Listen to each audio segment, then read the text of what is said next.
பாஜக பாமக கூட்டணி தற்போதைக்கு இறுதியாக வாய்ப்பில்லை என்ற தகவல் வெளியாக இருக்கிறது. மதுரை வந்திருக்கக்கூடிய அமைச்சர் அமித்ஷாவை ராமதாசும் அன்புமணியும் சந்திக்க வாய்ப்பில்லை என்பது தற்போதைய தகவலாக கிடைக்கப்பட்டிருக்கிறது. ராமதாஸ் மற்றும் அன்புமணி இருவருமே சென்னையில் இருக்கக்கூடிய சூழலில் மதுரையில் இருக்கும் மத்திய உள்துறை அமைச்சர் அமித்ஷாவை அவர்கள் சந்திக்க வாய்ப்பில்லை என்பது குறித்தும் கூட்டணி கட்சி தலைவர்கள் யாரையுமே அமித்ஷா தனியாக சந்திக்க வாய்ப்பில்லை என கூறப்படுகிறது. என்ன நடக்கிறது? கூடுதல் விவரங்களுக்காக இணைகிறார் எம்முடைய செய்தியாளர் ராஜேஷ். அமித்ஷா அவர்களுடைய தமிழகம் குறிப்பாக மதுரை வருகை, அதற்கு முன்னதாக பாமக நடந்த விவகாரங்கள், ஆடிட்டருடனான சந்திப்பு, இது எல்லாமே ஒரு ஒப்பிட்டு பார்க்கப்பட்டது, ஒரு கனெக்ஷன் இருக்கதா சொல்லப்பட்டது. ஆனால் இப்போ எதுவுமே நடக்காது அப்படின்ற மாதிரியான ஒரு விவகாரங்கள் வெளிவந்து கொண்டிருக்கிறது. என்ன நடக்கிறது? கூடுதல் விவரம். கௌதமி, வணக்கம். அமித்ஷா கடந்த முறை சென்னை வந்த போது அதிமுக கூட்டணியை இறுதி செய்தார். எனவே இந்த முறை அரசு நிகழ்ச்சி எதுவும் இல்லாமல் அவர் வந்திருப்பதன் காரணம் மேலும் சில கட்சிகளை இணைத்து தங்களுடைய கூட்டணியை வலுப்படுத்தத்தான் அவர் வருகிறார் என அரசியல் களத்தில் பொதுவாக பேசப்படுகிறது. கடந்த 2 தினங்களாக பாமக உள்ளிட்ட சில கட்சிகளை அமித்ஷா சந்திப்பார், அவர் சந்தித்து அந்த கூட்டணியை இன்னும் வலிமை பெற செய்வார் என்றெல்லாம் ஒரு யூகமான தகவல்களாகத்தான் வந்து கொண்டிருக்கிறது. ஆனால் நாம் விசாரித்த வரையில் இன்றைய தினம் அன்புமணி மற்றும் ராமதாஸ் ஆகிய இருவருமே சென்னையில் தான் இருக்கின்றார்கள். அவர்கள் மதுரைக்கு செல்வதற்கான 1% வாய்ப்பு கூட கிடையாது. எனவே இன்றைய தினம் அவர்கள் சந்திப்பதற்கோ அல்லது கூட்டணியில் நாங்கள் சேர்கின்றோம் அல்லது கூட்டணியில் தொடர்கிறோம் என்று அதிகாரப்பூர்வமாக அறிவிப்பதற்கோ வாய்ப்பு இல்லை என்பதுதான் 2 தரப்பிலும் நாம் விசாரிக்கும் போது கிடைத்திருக்கக்கூடிய தகவல்.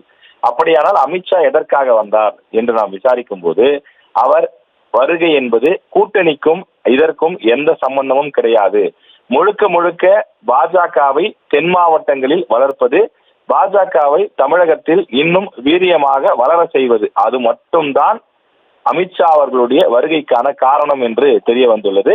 அதே போல ஆடிட்டர் குருமூர்த்தி தைலாபுரம் தோட்டத்திற்கு சென்று டாக்டர் ராமதாஸை சந்தித்ததற்கும் கூட்டணி பேச்சுவார்த்தைக்கும் சம்பந்தம் இல்லை என்ற தகவலும் நம்முடைய அந்த கலாயிலே தெரிய வந்திருக்கின்றது.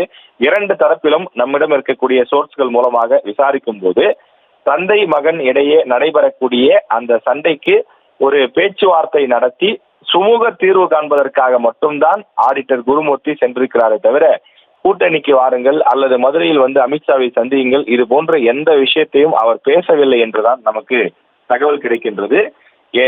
ஏற்கனவே நாம் காலையில் செய்தி பார்த்திருந்தோம், ஓபிஎஸ் மற்றும் டிடிவி தினகரன் ஆகிய இருவரும் இன்று அமித்ஷாவை சந்திக்கவில்லை என்று. அதே போல பாமகவினரும் இன்று அமித்ஷாவை சந்திக்கவில்லை என்பதுதான் முக்கியமான செய்தியாக வெளியாகி இருக்கிறது. ஏனென்றால் இருவரும் சென்னையிலே தான் இருக்கின்றார்கள். கூட்டணி குறித்து தற்போது சிந்திப்பதற்கு வாய்ப்பே இல்லை என்று ராமதாஸ் நேற்று பேட்டியாகவே கூட அவர் கொடுத்திருக்கின்றார். அமித்ஷா வருகைக்கு முன் கூட்டணியை உறுதி செய்ய முடிவு என அந்த வெளியான செய்திக்கு முற்றுப்புள்ளி வைக்கப்பட்டிருக்கின்றது.